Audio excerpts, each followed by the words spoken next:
Milionário se disfarça de lixeiro e é humilhado em seu próprio restaurante. Mas o que ele fez de seguida deixou todos de boca aberta. Augusto Mendonça ajeitou a gravata italiana pela terceira vez diante do espelho de sua cobertura nos Jardins, em São Paulo. Aos 45 anos comandava o Palazzo della Luna, um dos restaurantes mais prestigiados da cidade, frequentado pela elite paulistana. O estabelecimento, que ocupava um casarão histórico na região dos Jardins, era conhecido tanto pela sua gastronomia contemporânea quanto pelo ambiente sofisticado. Naquela manhã de outono, porém, algo o incomodava. Na noite anterior, durante o jantar com sua filha Amanda, de 19 anos, tiveram uma discussão acalorada sobre privilégios e desigualdade social. Amanda, estudante de sociologia na USP, questionou se ele realmente conhecia a realidade das pessoas que trabalhavam em seu restaurante. Pai, você já reparou como trata diferente as pessoas dependendo da roupa que elas vestem? A pergunta de Amanda ecoava em sua mente enquanto observava seu reflexo impecável no espelho. Augusto sempre se considerou um homem justo. Afinal, começou pequeno, com uma pizzaria no Brás, antes de construir seu império gastronômico. Mas as palavras da filha o fizeram questionar. Será que ainda mantinha a mesma sensibilidade de quando começou? Foi então que teve uma ideia. Precisava ver seu próprio estabelecimento através de outros olhos. Não apenas como proprietário, mas como alguém comum, alguém que normalmente seria ignorado pela sociedade. Em seu closet, passou direto pelos ternos italianos e foi até uma caixa antiga, onde guardava algumas lembranças do passado. Tirou de lá uma calça jeans desbotada e uma camiseta simples. Em seguida, ligou para seu amigo João, que trabalhava como coordenador de uma cooperativa de reciclagem. João, preciso de um favor inusitado. Você ainda tem aquele uniforme extra de lixeiro? 2 horas depois, Augusto mal reconhecia o homem que o encarava no espelho. O uniforme laranja desbotado, um pouco largo em seu corpo, normalmente coberto por ternos sob medida, completava a transformação. Passou as mãos pelo rosto, sentindo a barba por fazer que propositalmente deixou crescer nos últimos dias. Seu plano era simples. Passaria uma semana frequentando seu próprio restaurante como cliente, mas vestido como um trabalhador comum. Queria entender como seu estabelecimento tratava pessoas de diferentes classes sociais. Para evitar ser reconhecido, escolheu o horário do almoço, quando normalmente estava em reuniões externas. Enquanto dirigia seu carro mais modesto, um Gol antigo que mantinha para ocasiões em que não queria chamar atenção, Augusto sentia uma mistura de ansiedade e apreensão. Estacionou a algumas quadras do restaurante em uma rua menos movimentada. Ao se aproximar da entrada do restaurante, seu coração acelerou. Por trás das grandes janelas de vidro, podia ver o ambiente elegante que ele mesmo havia criado. Mesas perfeitamente arrumadas com toalhas brancas impecáveis, arranjos de flores frescas, garçons em trajes formais circulando com desenvoltura. O que Augusto não sabia era que aquele momento aparentemente simples desencadearia uma série de eventos que transformariam não apenas seu restaurante, mas sua própria visão de mundo e da sociedade que o cercava. O homem que entrou por aquela porta naquela manhã de outono não seria o mesmo a sair dela. O aroma familiar dos pratos sendo preparados na cozinha atingiu Augusto assim que ele cruzou a porta do Palazzo della Luna. Era estranho estar ali como um estranho, em seu próprio estabelecimento. O maître Ricardo, que trabalhava no restaurante há 5 anos, estava em seu posto habitual próximo à entrada, consultando o tablet com as reservas do dia. Augusto aproximou-se do balcão de recepção, consciente do uniforme laranja que vestia. Ricardo ergueu os olhos brevemente e, com uma expressão de desdém mal disfarçada, voltou sua atenção ao tablet, ignorando completamente sua presença. Com licença, eu gostaria de almoçar, Augusto disse, mantendo um tom educado, mas firme. A forma como a palavra adequado foi pronunciada fez o estômago de Augusto revirar. Era assim que seus funcionários tratavam pessoas que não se encaixavam no padrão esperado. Antes que pudesse responder, uma voz feminina interveio. Ricardo, eu posso atender o senhor, disse Marina, uma garçonete que havia começado a trabalhar no restaurante há apenas 3 meses. Ela tinha um sorriso genuíno no rosto e olhos gentis. Por favor, me acompanhe. Marina conduziu Augusto até uma mesa nos fundos do salão, próxima à entrada da cozinha, longe das grandes janelas onde os clientes habituais costumavam se sentar. Mesmo assim, sua gentileza era evidente. Nosso cardápio do dia está aqui, ela explicou, entregando-lhe o menu com o mesmo cuidado que dedicaria a qualquer outro cliente.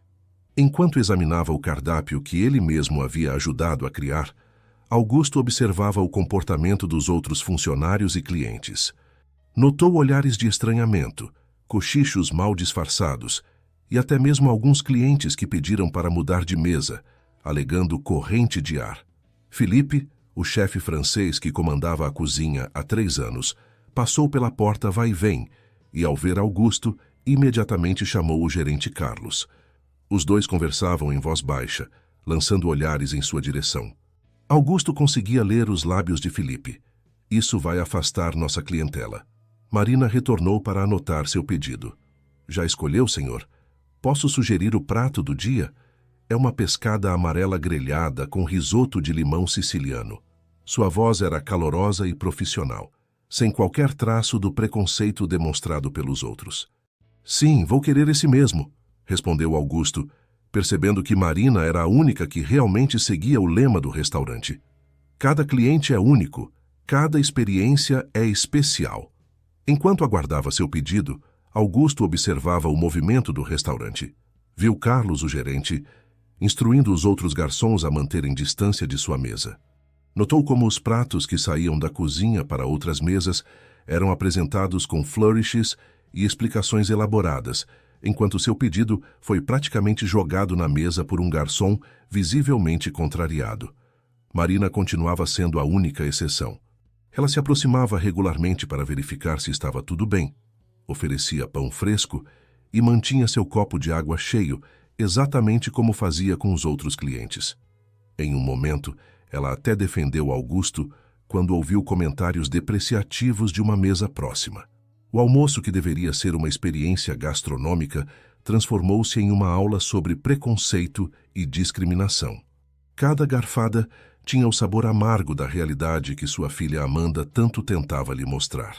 Seu próprio estabelecimento, que ele acreditava ser um exemplo de excelência em serviços, revelava-se um espelho da desigualdade social que permeava a sociedade.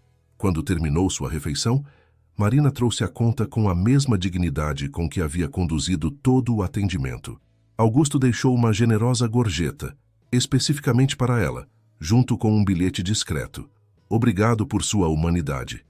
Ao deixar o restaurante, passou novamente por Ricardo, que mal disfarçou seu alívio ao vê-lo partir. Augusto saiu com o coração pesado, mas com uma determinação crescente. Aquela experiência não poderia terminar ali. Precisava fazer mais, muito mais. E Marina, sem saber, havia se tornado a chave para a transformação que ele agora sabia ser necessária. Na manhã seguinte, Augusto chegou cedo ao restaurante, desta vez em seu terno habitual.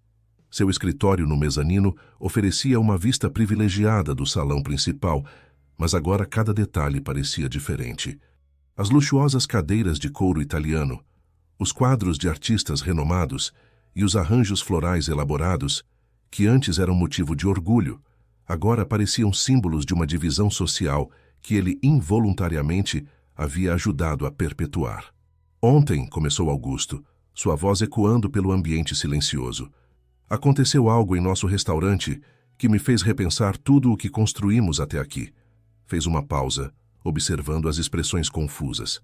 Um homem vestido com uniforme de lixeiro tentou almoçar aqui.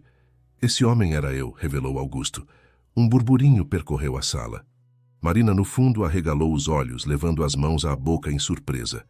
Alguns funcionários baixaram a cabeça, enquanto outros trocavam olhares nervosos. O que presenciei me envergonhou profundamente, continuou. Vi preconceito, discriminação e uma completa falta de respeito com um ser humano. Tudo isso em um estabelecimento que deveria ser sinônimo de excelência em hospitalidade. Que nível seria esse, Carlos? Augusto questionou, sua voz calma mas firme. O nível da discriminação? Da desumanidade? Virou-se para Marina. Apenas uma pessoa neste restaurante demonstrou verdadeira excelência em serviço ontem. Marina, por favor, venha até aqui. A jovem garçonete, visivelmente nervosa, levantou-se e caminhou até a frente da sala. Seus colegas a observavam com uma mistura de inveja e ressentimento. Marina nos mostrou o verdadeiro significado de hospitalidade. Ela não julgou pela aparência, não discriminou pelo uniforme, tratou um ser humano como ser humano. Augusto sorriu para ela. A partir de hoje, Marina será nossa nova coordenadora de atendimento ao cliente. Felipe levantou-se abruptamente. Isso é ridículo. O que construímos, Felipe? Augusto rebateu. Um lugar onde pessoas são julgadas pela roupa que vestem, onde o dinheiro vale mais que a dignidade. Não foi para isso que criei o Palazzo della Luna. Anunciou então uma série de mudanças.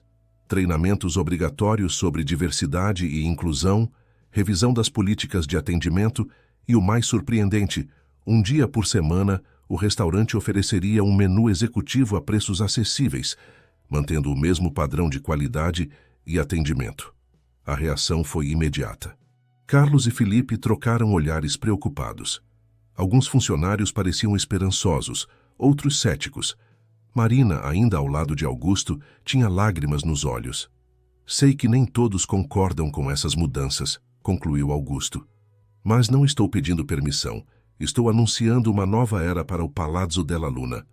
Quem não se adaptar a essa nova filosofia está livre para procurar outras oportunidades.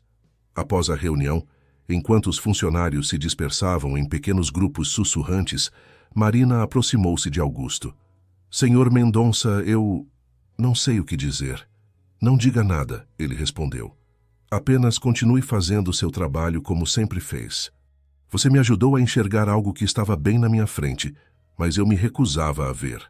O que Augusto não sabia era que aquela reunião seria apenas o começo de uma batalha muito maior. Enquanto caminhava para seu escritório, podia sentir os olhares de Carlos e Felipe em suas costas. A resistência às mudanças seria forte. E os próximos dias provariam que transformar uma cultura enraizada seria muito mais desafiador do que imaginava. Os dias que se seguiram à reunião foram tensos no Palazzo della Luna.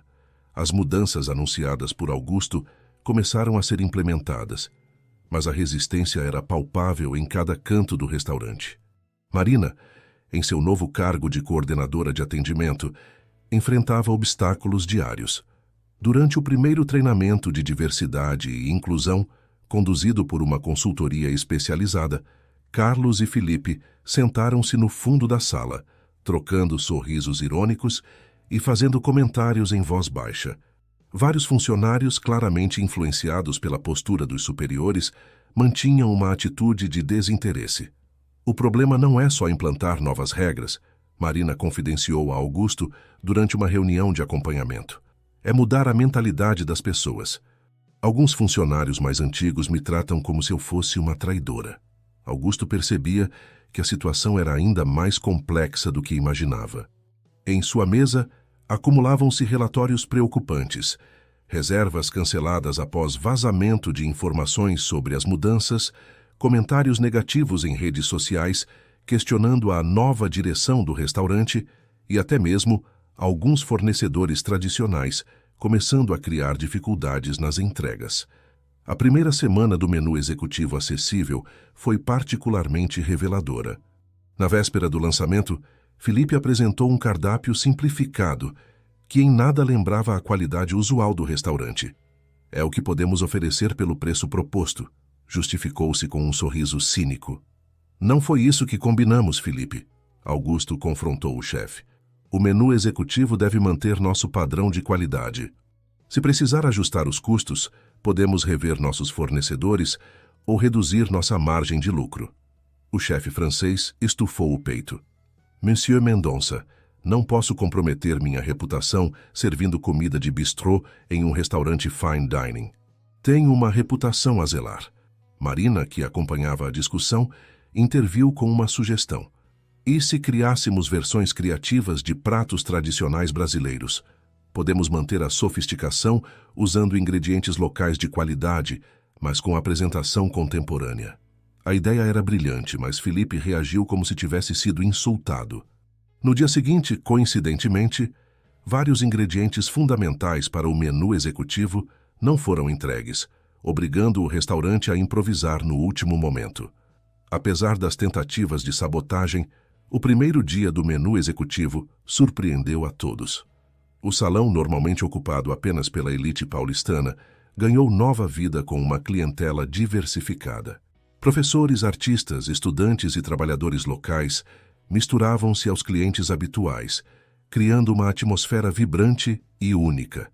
Uma senhora idosa, após saborear um prato de bobó de camarão repaginado, aproximou-se de Marina com lágrimas nos olhos. Minha filha, faz anos que sonhava em conhecer este lugar, mas nunca tive coragem de entrar. Hoje não só entrei, como fui tratada como uma rainha. Entretanto, nem tudo eram flores. Carlos, o gerente, fazia questão de circular entre os clientes tradicionais, sussurrando desculpas pela situação temporária e garantindo que logo tudo voltaria ao normal. Felipe, por sua vez, recusava-se a sair da cozinha para cumprimentar os clientes do menu executivo, uma prática que sempre fora sua marca registrada.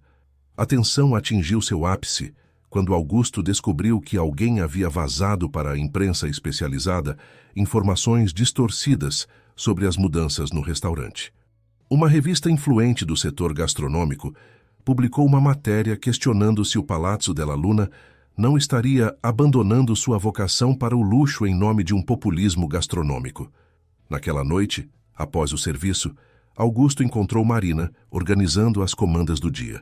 Ela parecia exausta, mas seus olhos ainda mantinham o brilho determinado que a caracterizava. Como você consegue manter o otimismo? Perguntou ele, admirado com sua resiliência. Marina sorriu enquanto guardava as últimas comandas. Sabe, Sr. Mendonça, minha avó sempre dizia que as maiores transformações começam pequenas, como sementes. Algumas pessoas vão tentar arrancar essas sementes, outras vão tentar impedir que elas recebam água e sol. Mas, se a gente persistir, um dia elas viram árvores fortes demais para serem derrubadas. Augusto assentiu, pensativo. A sabotagem e a resistência eram fortes, mas também via sinais de mudança. Alguns funcionários mais jovens começavam a se inspirar em Marina, e até mesmo clientes tradicionais elogiavam a nova energia do restaurante. Era hora de dar o próximo passo, algo que mostrasse a todos que não havia volta na transformação do Palazzo della Luna. Em uma tarde particularmente agitada, Augusto observava o movimento do restaurante de seu escritório, quando Amanda, sua filha, apareceu de surpresa. Ela havia ouvido sobre as mudanças através das redes sociais e viera pessoalmente ver o que estava acontecendo. Então você realmente fez isso, pai? Amanda perguntou, seus olhos brilhando de orgulho, enquanto se sentava na poltrona de couro diante da mesa de Augusto. Você se disfarçou de lixeiro para entender como as pessoas são tratadas? Sua conversa naquela noite mexeu comigo mais do que imaginei, confessou Augusto. Mas agora estamos enfrentando uma resistência forte. Carlos e Felipe estão praticamente liderando um motim velado. Amanda observou o movimento do salão através da janela do escritório. Marina coordenava o serviço com graça e eficiência, apesar dos olhares hostis de alguns colegas. Sabe, pai, na faculdade estudamos como grandes mudanças sociais geralmente precisam de um momento catalisador, algo que una as pessoas em torno de um objetivo comum. Aquelas palavras despertaram algo em Augusto. Ele se levantou e começou a caminhar pelo escritório, sua mente fervilhando de ideias. Amanda, você é brilhante, um evento que mostre a todos o verdadeiro significado do que estamos tentando construir aqui. Podemos convidar artistas locais, professores da rede pública, profissionais de limpeza urbana, enfermeiros, motoristas de ônibus, sugeriu Marina, empolgada com a ideia. E também nossos clientes habituais, é claro. A ideia é justamente promover esse encontro. E se transformássemos o cardápio em uma celebração da diversidade cultural de São Paulo? Propôs Amanda. Cada prato poderia contar uma história diferente da cidade. Augusto sorriu, sentindo aquela energia contagiante que sempre precedia seus maiores sucessos. Vamos fazer mais. Quero convidar chefes de comunidades periféricas para cozinharem lado a lado com nossa equipe. mostrar que a excelência não tem CEP. A notícia do evento se espalhou rapidamente pelo restaurante. Como esperado, a reação inicial não foi positiva. Felipe, ao saber que dividiria sua cozinha com chefes de comunidades, teve um acesso de fúria em francês. Carlos circulava entre os funcionários, prevendo o fim da reputação do restaurante. Mas Marina e sua crescente equipe de aliados trabalhavam incansavelmente. Amanda mobilizou seus contatos na universidade e nas redes sociais. Logo, o evento começou a ganhar uma dimensão inesperada. Jornalistas especializados demonstraram interesse em cobrir a iniciativa. Influenciadores digitais comprometidos com causas sociais ofereceram apoio. Uma tarde, enquanto finalizavam os detalhes do evento, Marina recebeu uma ligação surpreendente. Era de Dona Zefa, uma senhora que comandava um pequeno restaurante no Capão Redondo, famoso por suas receitas do Nordeste. Ela havia sido indicada para ser uma das chefes convidadas. Senhor Augusto, Marina chamou emocionada após desligar o telefone. Dona Zefa me contou que trabalhou na cozinha do Palazzo della Luna há 15 anos como auxiliar. Na época, ela tentou sugerir alguns pratos típicos do Nordeste, mas foi ridicularizada e acabou pedindo para sair. Augusto sentiu um aperto no peito. Quantas outras histórias como aquela seu restaurante guardava? Quantos talentos foram desperdiçados por puro preconceito? Ela aceitou o convite? Perguntou ansioso. Sim, Marina sorriu. E disse que vai trazer sua releitura do bobó de camarão. O mesmo prato que tentou sugerir anos atrás. A noite da comunidade estava tomando forma, prometendo ser muito mais que um evento. Seria um momento de redenção, de reconexão com a verdadeira essência da gastronomia. Mas nem todos estavam dispostos a aceitar essa transformação pacificamente. Nos bastidores, Carlos e Felipe tramavam algo que poderia colocar todo o projeto em risco. O que Augusto, Marina e Amanda não imaginavam era que a resistência às mudanças estava prestes a atingir seu ponto máximo e que a noite da comunidade se tornaria um palco para muito mais do que uma celebração gastronômica. Seria um momento decisivo que testaria não apenas a determinação de todos os envolvidos, mas também a própria essência do que o Palazzo della Luna poderia se tornar. Na cozinha do Palazzo della Luna, após o encerramento de mais um serviço, Felipe e Carlos se reuniram em um canto afastado, longe dos ouvidos curiosos da equipe que finalizava a limpeza. O chefe francês gesticulava nervosamente enquanto falava em voz baixa com o gerente. C'est impossible. E aquela garçonete, Felipe cuspiu as palavras, promovida assim, do nada. Ela não entende nada de gastronomia fine dining. Está destruindo tudo com suas ideias populares. A última palavra foi dita como se fosse uma ofensa grave. Enquanto conversavam, não perceberam que Laura, uma das auxiliares de cozinha que apoiava as mudanças de Augusto, estava organizando os produtos na despensa próxima. Ela conseguia ouvir fragmentos da conversa através da porta entreaberta. Tenho alguns contatos na imprensa, continuou Carlos, baixando ainda mais a voz. Podemos vazar algumas histórias comprometedoras sobre problemas de higiene, talvez alguns casos de intoxicação alimentar. Não, interrompeu Felipe. Isso prejudicaria minha reputação. Precisamos de algo mais sutil. O chefe fez uma pausa, um sorriso malicioso se formando em seus lábios. Tenho uma ideia melhor. Na noite do evento, Laura inclinou-se discretamente para ouvir melhor, mas nesse momento Ricardo, o maître, entrou na cozinha procurando por Carlos. A conversa foi interrompida, mas o pouco que Laura ouviu a deixou profundamente preocupada. No dia seguinte, durante a reunião de preparação para o evento, a tensão era palpável. Marina apresentava o cronograma das atividades quando Felipe a interrompeu constantemente, questionando cada detalhe com um sarcasmo mal disfarçado. E como você pretende organizar uma cozinha profissional com amadores? Provocou o chefe. Vai ensinar técnicas francesas em 5 minutos? Chefe Felipe, Marina respondeu com calma. Cada um dos convidados tem décadas de experiência em suas próprias cozinhas. Não estamos aqui para ensinar, mas para trocar conhecimentos. Laura observava tudo com crescente apreensão. Durante uma pausa, aproximou-se discretamente de Marina. Preciso te contar algo importante, sussurrou. É sobre o chefe Felipe e o Carlos. Antes que pudesse continuar, Carlos aproximou-se repentinamente.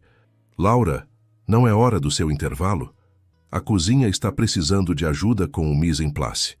Ao longo do dia, Laura tentou várias vezes se aproximar de Marina ou Augusto, mas sempre era interrompida por Carlos ou Felipe. Era como se eles estivessem monitorando seus movimentos. Durante a tarde, Augusto percebeu que algo estava errado.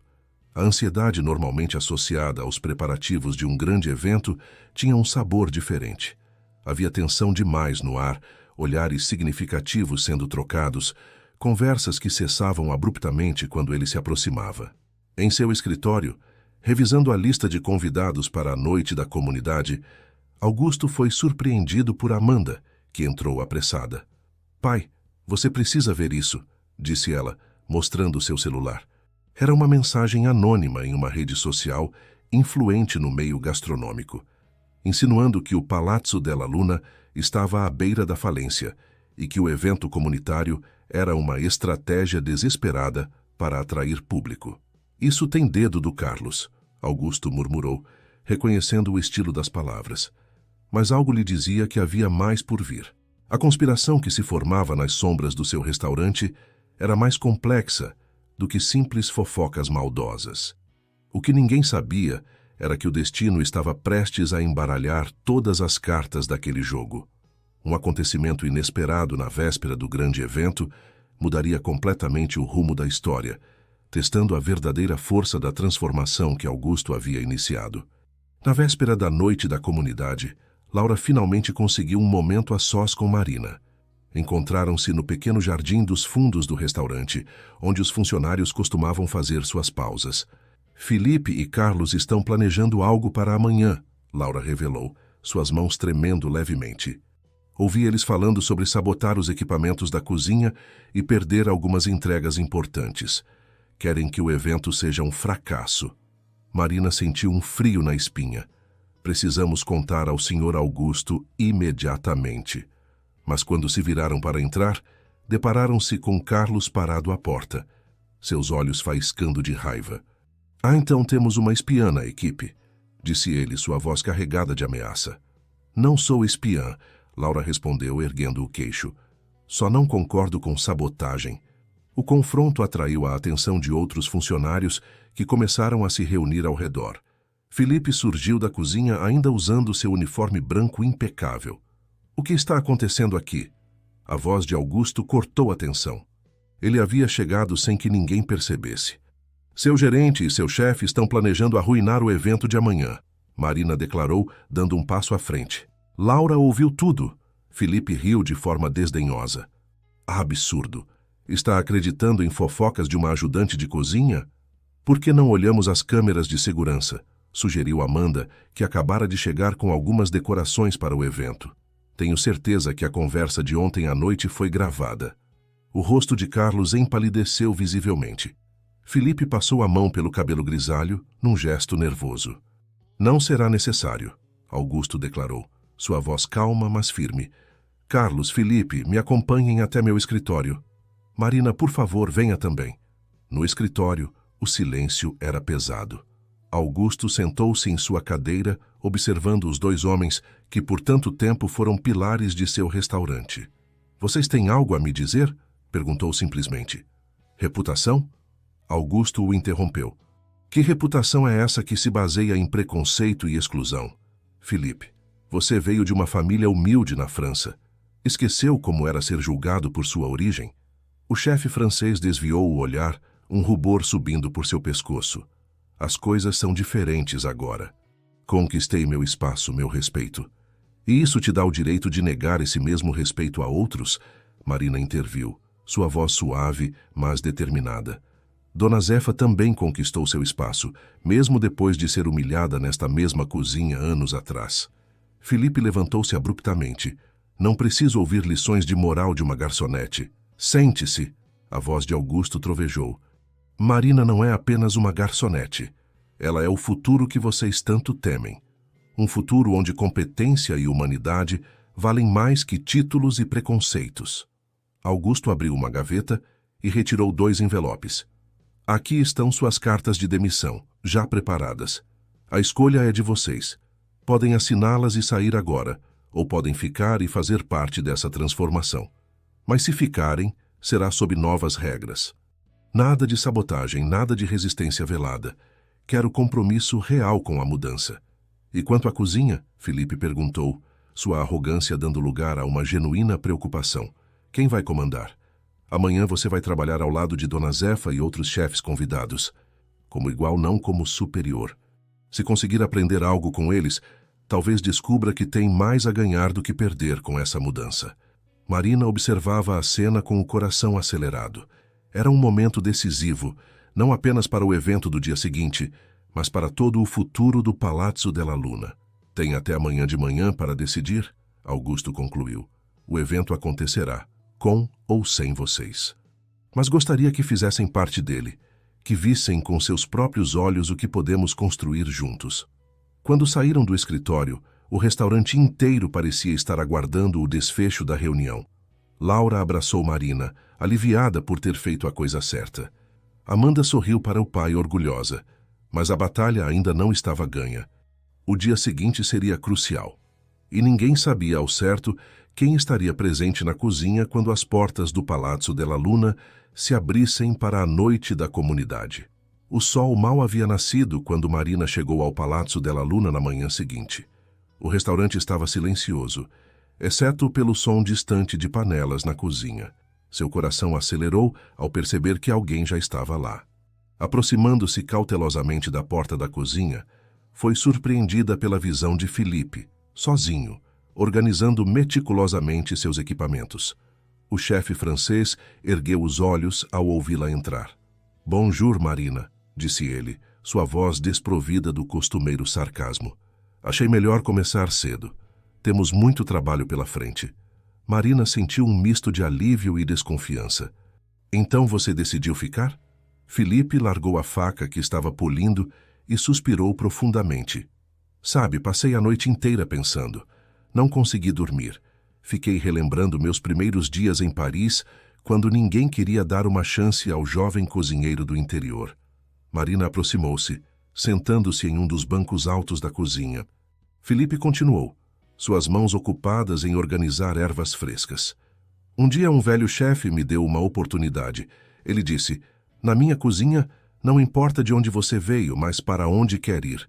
Eu tinha esquecido isso."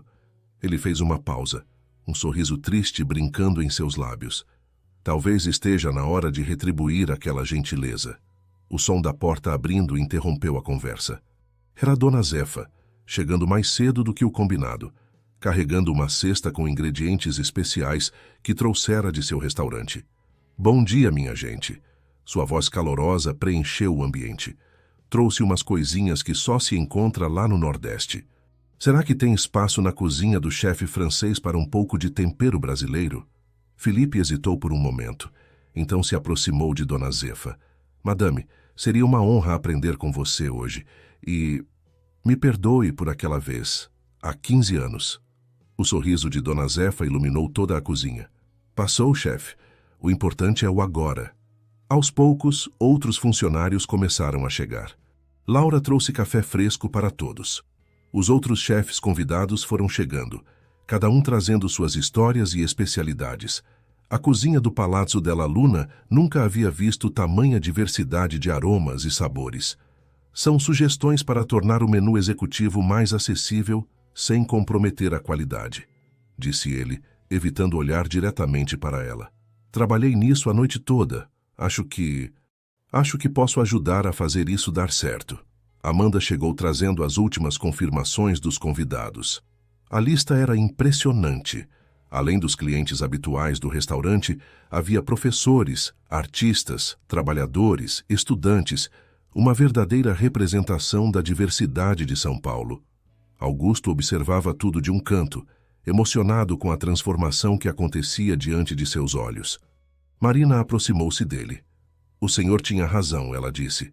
"Às vezes as pessoas só precisam de uma chance para mostrar o melhor de si." Na cozinha, Felipe e Dona Zefa já trabalhavam lado a lado, trocando técnicas e segredos. O chefe francês observava fascinado, enquanto ela preparava seu famoso bobó de camarão, agora com um toque especial que unia a tradição nordestina à técnica francesa. A energia no restaurante era diferente. A tensão dos últimos dias havia dado lugar a uma expectativa positiva. Funcionários que antes mal se falavam agora trocavam ideias animadamente sobre a decoração e o serviço. No final da tarde, pouco antes do evento começar, Augusto reuniu toda a equipe para um último briefing. Olhando para os rostos ao seu redor, viu algo que há muito tempo não via no Palazzo della Luna. Orgulho genuíno, não pela exclusividade ou pelo luxo, mas pela oportunidade de fazer parte de algo verdadeiramente significativo. Hoje não é apenas um evento, ele disse. É o início de uma nova era para o Palazzo della Luna. E vocês são os pioneiros dessa transformação. Enquanto o sol se punha sobre São Paulo, lançando seus últimos raios através das janelas do restaurante, a equipe fazia os ajustes finais. Em poucas horas, as portas se abririam para a Noite da Comunidade. Um evento que prometia ser muito mais do que uma celebração gastronômica. Seria a prova de que a verdadeira excelência não conhece barreiras sociais. As luzes do Palazzo della Luna cintilavam na noite paulistana, quando os primeiros convidados começaram a chegar. O saguão de entrada, normalmente austero em sua elegância, havia sido transformado. Fotografias em preto e branco cobriam as paredes, mostrando cenas do cotidiano da cidade. Feirantes, artistas de rua, trabalhadores, todos capturados em momentos de dignidade e beleza por fotógrafos de diferentes comunidades. Marina, usando um elegante conjunto preto com um broche dourado que havia pertencido à sua avó, coordenava a recepção com uma mistura perfeita de profissionalismo e calor humano. Ricardo, que surpreendentemente decidira ficar, estava ao seu lado, aprendendo uma nova forma de recepcionar as pessoas. Bem-vindos ao Palazzo della Luna. Marina sorria genuinamente feliz ao ver a diversidade dos convidados chegando. Executivos em ternos caros sentavam-se ao lado de professores da rede pública. Artistas consagrados dividiam mesa com artesãos de feiras populares. Na cozinha, uma revolução silenciosa acontecia. Felipe e Dona Zefa comandavam um balé sincronizado de sabores e técnicas. O chefe francês observava maravilhado, enquanto a senhora nordestina finalizava seu bobó de camarão com um toque de azeite de dendê defumado. Magnifique! Exclamou ele, provando o molho. Este dendê, como nunca pensei nisto antes. Dona Zefa sorriu, seus olhos brilhando. Às vezes a gente precisa voltar às raízes para encontrar o futuro, né não, chefe? Os pratos que saíam da cozinha eram uma celebração da diversidade gastronômica. Releituras sofisticadas de pratos populares se misturavam a clássicos da alta gastronomia com toques brasileiros. Carlos, transformado em seu novo papel, coordenava o serviço com uma atenção especial para que cada mesa recebesse a mesma excelência no atendimento. Amanda circulava entre os convidados, registrando histórias e reações. Uma senhora idosa, antiga costureira do Brás, chorou ao provar um prato que lembrava sua infância. Um jovem grafiteiro da periferia conversava animadamente com um crítico gastronômico sobre a fusão de sabores em seu prato. No meio da noite, Augusto subiu ao pequeno palco montado em um canto do salão. O burburinho das conversas foi diminuindo naturalmente, até que um silêncio expectante tomou conta do ambiente. Há algumas semanas, começou ele, este restaurante era apenas mais um templo da gastronomia exclusiva. Hoje, olho para este salão e vejo algo muito mais valioso. Vejo São Paulo em sua verdadeira essência. Diversa, vibrante, real. Sua voz embargou levemente quando continuou. Aprendi que excelência não tem classe social. Que respeito não deveria depender do que vestimos ou de quanto podemos pagar. Esta noite não é apenas um evento, é um compromisso que assumimos com nossa cidade. Neste momento, chamou Marina e toda a equipe para se juntar a ele. Felipe e Dona Zefa vieram da cozinha, ainda em seus aventais.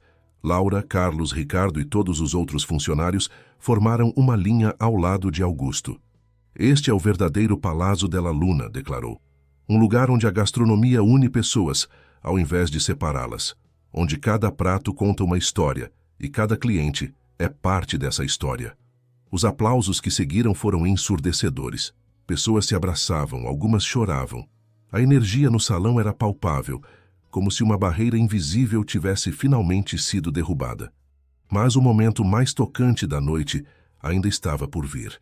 Quando os convidados começaram a se dispersar, um grupo de jovens da periferia, participantes de um projeto social de gastronomia, pediu para conhecer a cozinha. Felipe, sem hesitar, abriu as portas de seu antigo reino. "Venham", disse ele com um sorriso genuíno. "Deixem-me mostrar onde a mágica acontece." "E talvez", acrescentou trocando um olhar cúmplice com Dona Zefa, "possamos aprender uns com os outros." A noite da comunidade estava chegando ao fim, mas seu impacto apenas começava. O que ninguém sabia era que entre os convidados estava alguém que transformaria aquela experiência em algo ainda maior. Algo que mudaria não apenas o Palazzo della Luna, mas a forma como toda a cidade via a gastronomia e a inclusão social. Na manhã seguinte, à noite da comunidade, o Palazzo della Luna amanheceu diferente. Não eram apenas as fotografias nas paredes ou os arranjos mais descontraídos nas mesas.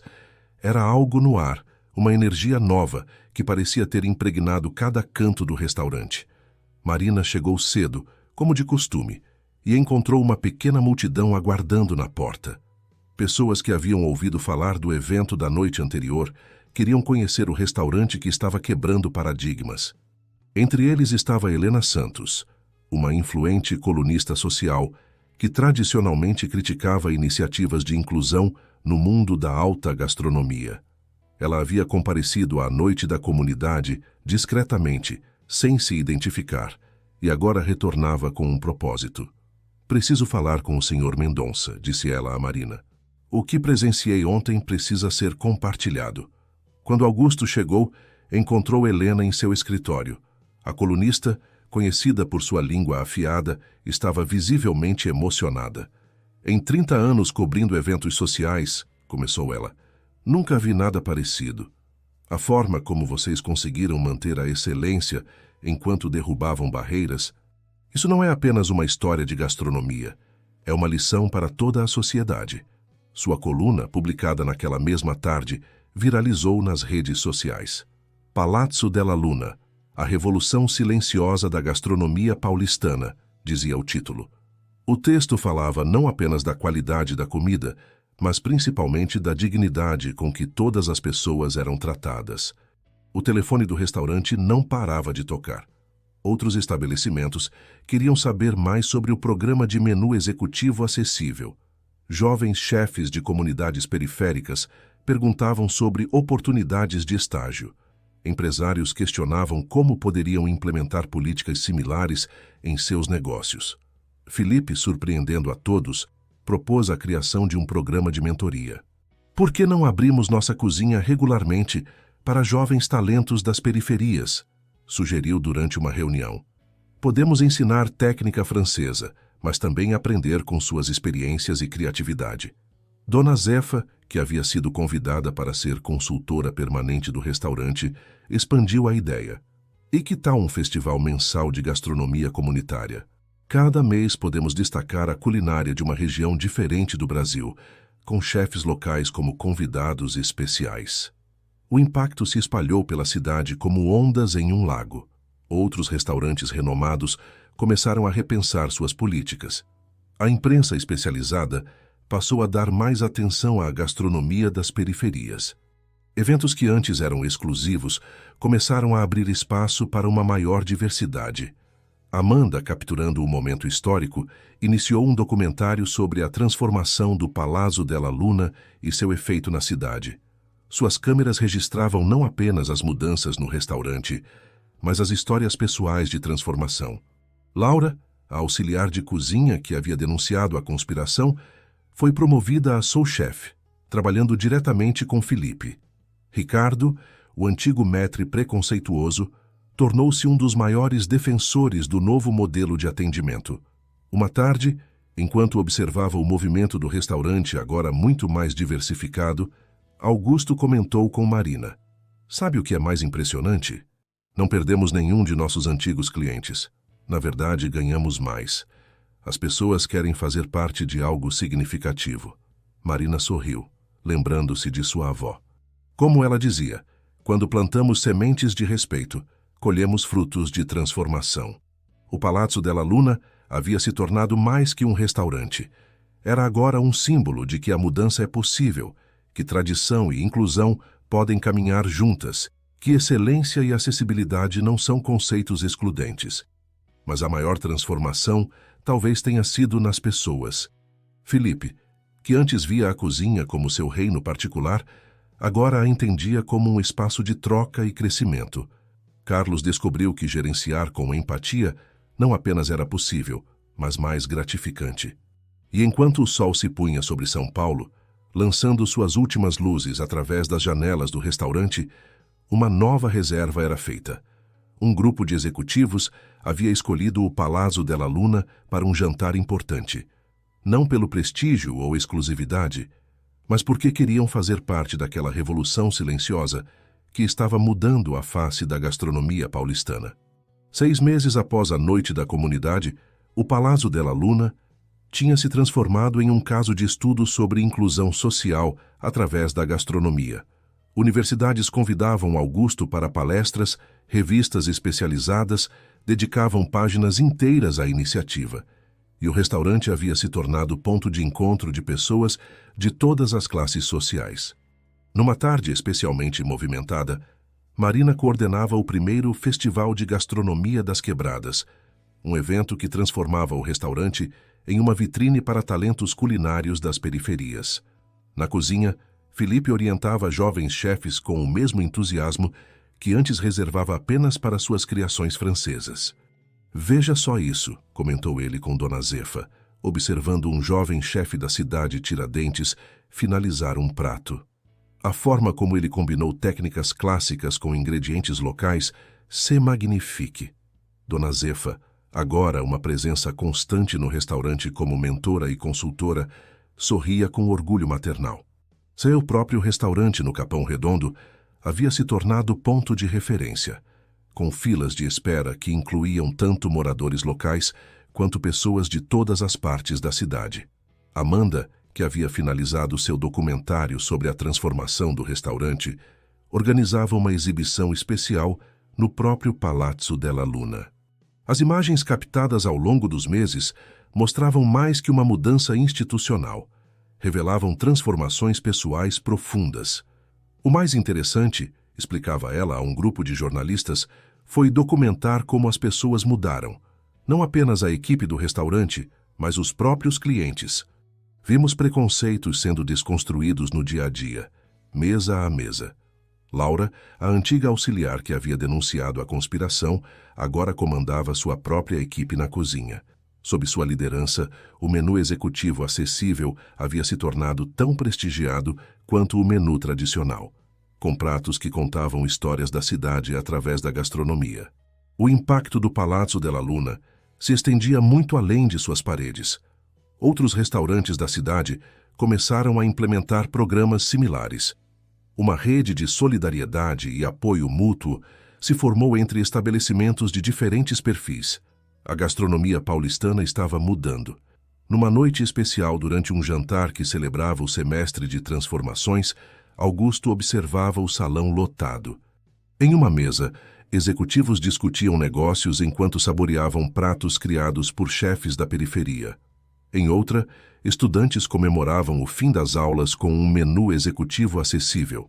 A diversidade não era mais exceção, mas regra. Marina aproximou-se com um envelope nas mãos. Senhor Augusto chegou hoje. É da Associação Brasileira de Gastronomia. Dentro do envelope, um convite. O Palazzo della Luna havia sido escolhido para receber um prêmio especial por sua contribuição à democratização da alta gastronomia. Mais que isso, a associação queria implementar nacionalmente o modelo desenvolvido pelo restaurante. Sabe o que é mais gratificante? Augusto comentou com Marina, guardando o convite. Não é o reconhecimento externo. É ver que realmente fizemos diferença na vida das pessoas. Naquele momento, como que para confirmar suas palavras, um grupo de jovens aprendizes saía da cozinha, orgulhosos após seu primeiro serviço completo. Filipe os acompanhava não mais como um chefe estrelado inatingível, mas como um mentor dedicado. Eles têm tanto talento, o chefe francês comentava emocionado. Só precisavam de uma chance, como eu tive um dia. O sol se punha sobre São Paulo e, através das janelas do Palácio della Luna, a cidade parecia diferente. Não era apenas um restaurante que havia mudado, mas toda uma mentalidade. A gastronomia, que por tanto tempo fora símbolo de exclusão, transformava-se em ponte, em ponto de encontro, em ferramenta de transformação social. E enquanto a noite chegava, trazendo consigo mais um serviço movimentado, Augusto refletia sobre como uma simples experiência vestido de lixeiro havia desencadeado uma revolução silenciosa. Uma revolução feita não com grandes gestos, mas com pequenos atos diários de respeito, empatia e inclusão. O Palácio della Luna havia se tornado mais que um restaurante. Era agora um símbolo de que a mudança é possível quando pessoas decidem ver além das aparências. Quando a excelência se une à humanidade, quando portas se abrem para todos. Um ano após sua experiência como lixeiro, Augusto estava novamente diante do espelho em sua cobertura, ajeitando a gravata. Desta vez, porém, o homem que o encarava era diferente, não apenas por fora, mas principalmente por dentro. O Palácio della Luna preparava-se para um evento especial, a inauguração do Instituto Gastronômico Comunidade, um centro de formação profissional que ocuparia o prédio ao lado do restaurante. O projeto, nascido das transformações do último ano, tinha como objetivo formar uma nova geração de profissionais da gastronomia, unindo excelência técnica e consciência social. Marina, agora diretora de projetos sociais do Instituto, coordenava os últimos preparativos para a cerimônia de inauguração. O espaço havia sido completamente reformado, com cozinhas profissionais equipadas e salas de aula modernas, mas mantendo um ambiente acolhedor e inclusivo. Quem diria, né? Comentou ela com Amanda, que finalizava a instalação de uma exposição fotográfica no saguão do Instituto. As fotos contavam a história do último ano, desde a noite da comunidade até os diversos projetos que se seguiram. Filipe, que assumira a coordenação pedagógica do Instituto junto com Dona Zefa, revisava o currículo do curso uma última vez. A fusão entre técnicas clássicas e saberes populares havia criado uma abordagem única ao ensino da gastronomia. O mais importante, explicava ele a um grupo de futuros instrutores, não é apenas ensinar técnica, mas despertar o respeito pela história que cada aluno traz consigo. A gastronomia é feita de memórias, de afeto, de identidade. Laura, agora chefe executiva do Palácio della Luna, preparava com sua equipe o buffet para a inauguração. Cada prato contava uma história de transformação, receitas que mesclavam técnicas refinadas com sabores das diferentes regiões da cidade. Quando os convidados começaram a chegar, Augusto observava com emoção a diversidade do público. Chefes renomados conversavam animadamente com cozinheiras de comunidade. Empresários trocavam experiências com jovens empreendedores da periferia. O muro invisível que antes dividia a gastronomia paulistana havia definitivamente caído. Durante seu discurso de inauguração, Augusto fez questão de compartilhar o protagonismo com todos que haviam feito parte daquela jornada. Chamou Marina, Filipe, Dona Zefa, Carlos, Laura e Amanda ao palco. Cada um representava uma peça fundamental na transformação que havia ocorrido.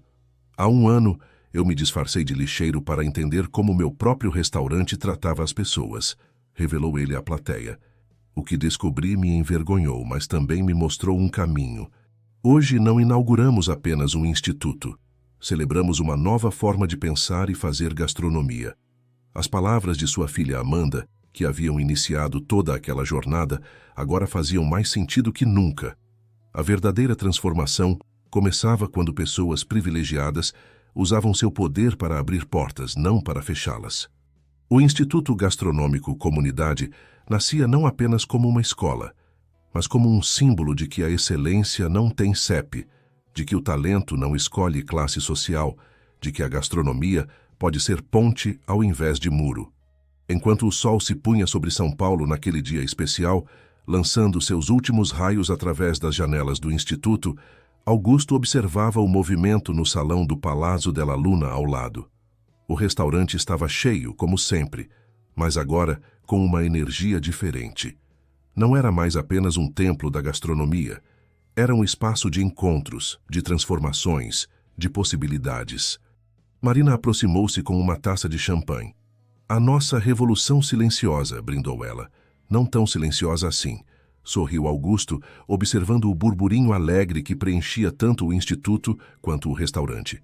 E com certeza não apenas nossa. O Palazzo della Luna havia se transformado em muito mais que um restaurante de sucesso. Tinha se tornado um catalisador de mudanças, provando que quando abrimos nossos espaços e nossos corações para a diversidade, todos crescem juntos. E assim, enquanto a noite caía sobre a cidade, uma nova era da gastronomia paulistana se consolidava. Uma era em que a excelência e a inclusão caminhavam juntas, em que cada prato contava uma história de transformação, em que cada pessoa, independentemente de sua origem, tinha um lugar à mesa.